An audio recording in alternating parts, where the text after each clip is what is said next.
Hey friends and welcome. My name is Dr. Heather Carden and welcome to Ask Dr. Heather. So if you are brand new to my page, put a number 1 down. I want to make sure I give you a nice warm welcome and make sure that I give you the instructions so you can actually download your day to start your way in the right way. What does that mean? I have a guide that actually helps you share my favorite breakfast recipes, my favorite autoimmune, safe, low carb, high fat food list. I want to make sure you have access to that if you're brand new to my page. And hey, Kathy, thanks for joining me here today.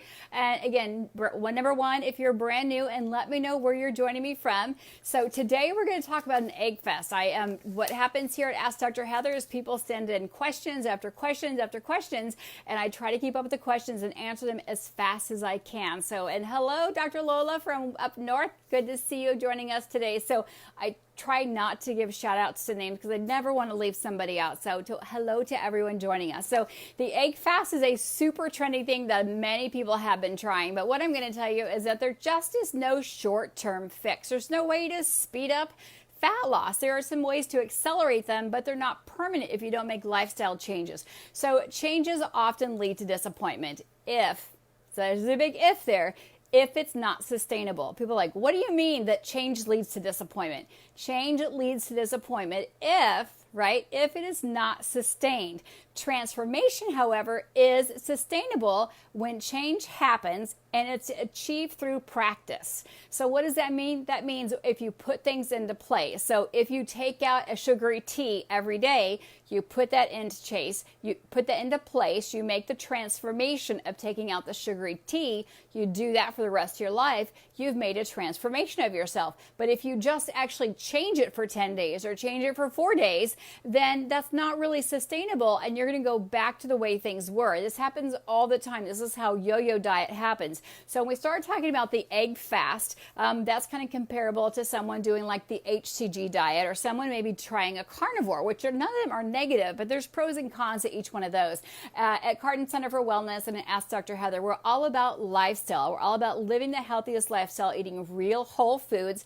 No quick fix is going to get you there. There are some fast start roads, which I absolutely support, especially if your doctor recommends it. Like if you go to your doctor and he says you've been diagnosed with epilepsy, we need to get you on a ketogenic diet as fast as we can. There are definitely ways that you can get there as fast as you can. Or if there's other health, I'm trying not to name any health diseases, that your doctor says we need to get you on a ketogenic diet ASAP. So there's, again, different ways to do that. But let's talk about the egg fast because that's the question I have been getting. But I want to preface this with this. Eggs are one of the top allergen worldwide.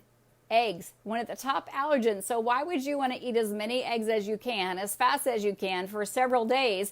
And what that does is eggs are a protein. And by that I mean, I'm a huge fan of eggs because eggs are the perfect protein. The yellow part on the inside, when it's not cooked, has inositol and choline, which are very vital for your brain, which we actually find in prime rib as well. But most of us cook the yellow part. We don't get organic farm fresh eggs, so you're not going to get those advantages of it. But eggs are actually the perfect protein. When cooked right, when raised right, we don't always have advantage to that. However, they are one of the top allergens, I think, just the way things are getting processed about. So when we talk about doing egg fast, what happens is you eat eggs as when you're hungry, so you're eating one single protein. The pros to that is like the carnivore diet. You're eating one style of macro, which is a protein. We have 3 macronutrients, carbohydrates, fats, and proteins. That way it doesn't confuse the gut. You're only getting one type of macro, which is a protein. You still have to have insulin when you're digesting eggs. But what happens is that you slowly start to deplete your glucose and glycogen, which is how you actually get your body into ketosis. So that's why people start to lose weight. They start to lose inflammation because glucose is toxic for our body. How do we get rid of it? By not feeding the body glucose things like carbohydrates from fruits and pastas and starchy things and vegetables and legumes. You guys know what carbs are by now. So when you stop feeding your body carbohydrates that require insulin, that we actually lower overall glucose, so we're not refeeding and refueling glucose, we don't have to continue to dump it out. That's why people actually start to feel better. But living on an egg fast is not sustainable. So we talked about change can often lead to disappointment if it's not sustainable. An egg fast is not sustainable for life. Transformation would be have the eggs for breakfast, but don't have the French toast and don't have the juice and don't have the oatmeal or whatever else you have with it, toast and jam or whatever. So egg fill, think about this, an egg fast. I mean, some of the people are saying, how many eggs, how fast can you eat it? Does it speed up fat loss or weight loss? It can, because it reduces your calories if you don't have an allergy. It also will take some fat off because you're reducing your overall carbohydrate intake. But what happens is we also have 21 essential amino acids. By only eating eggs, you're actually robbing your body of other essential amino acids. So your body after 4 days could actually go into a starvation mode. So you might initially lose some weight or some fat, because that's why people do this egg fast, to get their body potentially into ketosis, to get some weight off pretty quick for maybe an event or something else that's happening. But what will happen is after 4 days, your body will stagnate. And the same will happen if you just eat chicken breast for a few days, or if you just decide to eat just green beans for a few days. After 4 days, study shows that your body says, is this the only thing I'm going to get? Then the body stagnates. But unfortunately, sometimes you have to, on an egg fast, you have to go back to eating real food. And what happens is you're so tired of eating eggs, which are sulfur containing. So if you have an allergy to sulfur, sometimes you're going to get a reaction from eating too many eggs. They can get very noxious inside and cause some gas issues. It can cause bad breath, which is not only fun, it can actually cause some serious problems inside your gut intestines when you're only feeding eggs, if you're eating them raw or semi-cooked or over easy. And again, it's an allergy. And over time, if maybe you didn't think you have an egg allergy, but you know you have a sulfur allergy, and the yellow part of the egg is sulfur, if you're eating way too many too fast, then you could actually potentially have an allergic reaction to it. Many people say, I don't have an egg allergy, but I do have a sulfur reaction from a medication, antibiotic that I've taken. That's in the same type of family. But you could actually become physically ill from eating too many eggs too fast and not eating anything else, because if you're not eating fibrous things or you're not eating raw vegetables are like Brillo pads, actually cling down to like bad things, toxins in our body, and pull them out. So why do an egg fast? People do it for very rapid fat loss, or they do it very rapidly to get into ketosis, but then you have to reintroduce foods. So that's kind of the nuts and bolts of what an egg fast is. And the important thing is, it's just a temporary type of fix, because you actually have to go back and eat foods, and it never fixes the underlying issue. I'm going to use the word never. I know it's a really hard word to use in social media. I may get some banter back on this, but I don't think an egg fast ever fixes the underlying issue, whether it's a gut dysbiosis or it's an overeating issue or it's a craving issue. It really just doesn't really get it away, because you didn't change the habit. You didn't really transform that lifestyle of eating. So I really want to talk about that, because really what happens also, and I'm going to roll into an HCG because that's another question that I get. The HCG diet, you don't eat any fat with it. You eat very limited portions. You eat only very clean meat, like only white fish, no salmon, no tuna. You could have a little bit of cod. You could have some shellfish, things that don't have any very, very low omega oil. White chicken, not the dark meat. You can have steak one time a week, or hamburger. You can have just a very small list of vegetables, because you don't have any fat at all. Do you still get into ketosis with an HCG diet? The answer is yes, and it's been around since the 1940s. Does it tap into your stored fat? Yes. Do you have rapid weight loss? The answer is yes. Is it sustainable? No. You actually have to stop it within 42 days or 35 pounds. So the change leads to a result, but it can be disappointing because it's not sustainable. The transformation is not sustainable unless you roll it over into a healthier lifestyle, which is eating whole real foods and adding back in the fats. Often people say, because keto is such a hot topic word, and I love the ketogenic diet, as you know. I love a LCHF, low carb, high fat diet. I love it, love it, love it. We've been teaching about eating healthy fats since 20 some years ago. However, in the HCG diet, we have used in our clinic, because what it does is it gets a big chunk of weight off and gets people motivated. But what we do is we transition out of the HCG diet. And just with that being said, with the HCG diet, you actually can use exogenous ketones. And that makes me excited, because then people are getting the oxygen to their brain. They're getting in ketosis really quickly, and they're not having to suffer through the transition of the cravings. Their brain's not having to suffer through that brain loss that happens. We always tell people, don't make any major purchases, or we used to say in the olden days before we had proven ketones, don't make any major purchases either when you're going into ketosis. You can make them once you're there, but not while you're transitioning in, because your brain is not getting all the fuel that it needs until you actually get into ketosis. So we know that change is about a true transformation, and it's about consistency. It's not about perfect, but it's about being consistent each and every day. And so what would happen with an HCG diet, if you accidentally had a boo-boo day, what would happen is on traditional diet written by Dr. Simeon, it said you would have a steak and tomato day. So you would eat one steak, so OMED, one meal a day. You'd have a 6 or 8 ounce steak, and you either have a serving of green beans or a tomato. It's kind of the same thing as like the egg fast. You have one meal a day, which would actually start out that glucose or glycogen. Then you would hit a reset in that. And with the HCG diet, you can only do it for up to 6 weeks. So someone's saying you can do it longer. It's not true. It's not metabolically sound. You're not getting the vitamins and minerals that you need. You need fat. Your brain is 60% fat. Your joints need fats. Cholesterol breaks down into all of our hormones, our anti-aging hormones, our sex hormones. So we actually need healthy fats in our diet. So it's not sustainable. You can do it a short period of time, take a break, and then you can hit it again, which means you can do another round of it, but only safely if your body fat percentage is over 35%. I'm getting this question a lot. People say, well, you can get in ketosis on an HCG diet. True. Can you get in ketosis on an egg fast? True. You can get in ketosis on a long distance run. You can get in ketosis in a Zumba class. You can get in ketosis in a kickboxing class. It all depends on your macros. But would I recommend an egg fast? The answer is no. I would not recommend an egg fast. It's not sustainable. It's a short-term possible fix, but knowing that eggs are the number one allergen, and knowing that everyone doesn't have the availability of getting caged-free eggs, I just don't think it's for everyone.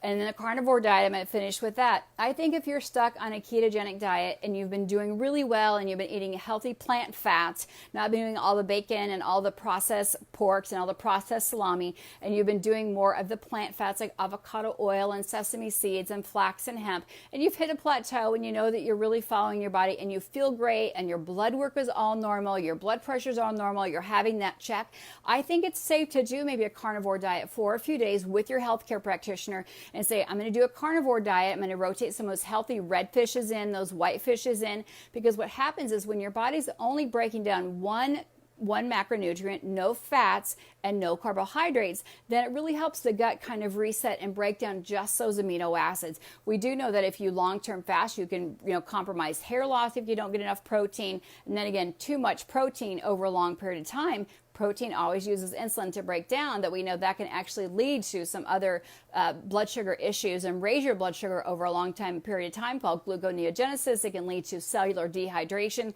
That's what happens with bodybuilders, especially in the 80s when they were doing those huge scoops of protein powder and having, 300 or 400 grams of protein every single day. So work with a healthcare provider. That is, again, meant to be a short-term bridge to help fix where you want to go. So hopefully that helps answer your questions. Again, a lot of people asking about this egg fast. My thing is, if in doubt, keep it out. It's a pretty good rule there. And eat when hungry. And if in doubt, keep it out. Like if you would not rub it on your skin, if you wouldn't eat it, if you wouldn't give it to a baby, then you probably shouldn't put it in your mouth. So maybe this is a good day or a good challenge. It just started raining in the Midwest. The clouds settled in. Maybe it's a good day to declutter. Kids are back in school. You're kind of back into a routine. Hopefully all the summer fun is over. All the summer back to school parties over. I know we've got homecoming stuff this weekend. Maybe start decluttering all that stuff that kind of snuck back into your house over this time and get it out. So again, if you're brand new to Ask Dr. Heather, put a number 1 down here. Definitely want to hear from you, and know that we are getting ready to do our next 10-day optimization program. And the results that we see with our 10-day optimization program is we see people release large volumes of fat. We see people get abundance of energy. This is transformations that are sustainable and changes. So when we talk about sustainable changes, it's I'm just going to be done with a Diet Coke. I know it doesn't have much sugar, but it still can make you gain weight. I'm just going to go back to going to bed at 10 o'clock instead of 1 o'clock. We see people eliminate cravings for long periods of time, like for 20 years. I've been practicing for 20 years, and people who did a class on me with our clinic 20 years ago are saying, I still have never gone back to that. I don't know why, but I just forgot that I didn't want it anymore. We see people tell us we're sleeping like a newborn baby. People want to slow down the aging process. And again, being in practice for a couple of decades, now we know that people are looking for that fountain of youth, and they've discovered that it's not what you put on the outside, it's what happens on the inside that's coming out on the outside. So we actually teach you how to actually give those foods, because food is medicine, and how we actually treat the body well from the inside out, calming down the nervous system and doing things like sleeping on proper sheets and getting rid of the blue lights that actually slow down that aging process. So that was just a little pitch. So we are getting ready to kick off our 10-day on the 17th. I think it's the 17th of October. So we do limit spots on that. So you can give me a big shout out or just send me an email if you want to join us, because we're just getting ready to finish up our 10-day we've got going on right now. But I really wanted to address that egg fast. If you have a question for me, drop it down below in comments, because I do keep a running list of that. We are going to have a Candida Zoom. If you've got a question about Candida, yeast infection, anything like that, we're going to do a private Zoom, because I have so many questions. I'm getting my PowerPoint ready. And if you wondering if you've ever had Candida albicans, simply stick out your tongue. If you see white pasty stuff on your tongue, if you spit into a glass, you can take a clear glass, and set it by your bed tonight before you go to bed. And in the morning, get some spit in your mouth and just spit in the can. There's a YouTube video I'll post down below here. I should have gotten my picture. I was trying to see if I had it pinned down there. And if you see strings floating down from the water from your spit, then you know that you have a candida or a systemic yeast infection. If you just see it bubbling like normal spit bubbles, then you don't have you shouldn't suspect that you have a candida albicans or a gut yeast issue. But I challenge you, if your tongue is all white and pasty and you do see those strings coming down, then go Google candida albicans or gut yeast. And again, I'll put some links down below, but I will be doing a targeted Zoom, not a Facebook Live, because people want to ask questions and they want to keep that privacy there. And we'll probably be doing that in the next 10 days. Because I've got a list compiling, but I want to make sure I answer your questions. So drop them down below. Don't private message me a question, because any questions is a great question. I tell you that, because if you've asked it, somebody else has already asked it. So now oftentimes I do this and people start asking me. I'll have 100 questions in my inbox. Ask them right here. But I want to thank you guys for joining me. Have an amazing day. Again, if you're watching this on replay, drop a number 2 down. Let me know where you're watching from. If you're brand new to Ask Dr. Heather, drop a number 1. If you want to start your day in the right way, please download my ketogenic diet guide that is autoimmune friendly, that has all of my favorite breakfast ideas, or my top 4 breakfast dishes, which is AskDrHeather.net. It is absolutely free to subscribe. It has about 1,000 recipes that are all gluten-free. 95% are dairy-free. I have a lot of dairy-free alternatives. And again, a lot of healthy plant fats, like a flax cake, and not a lot of those preservative meats and things like that. So again, thanks for joining me, guys. Good to see you, and have an amazing day. And this is absolutely meant to be shared. So if you know somebody else who's looking for better health, looking for craving controls, maybe has some questions, or super confused by what they're reading on the media, super confused by what they're hearing in the car pickup line, drop your question down below, and I will do some research, and I will see if I can get to the bottom of your question. Again, this is Dr. Heather from Ask Dr. Heather. In good health and happiness, we'll be seeing you soon.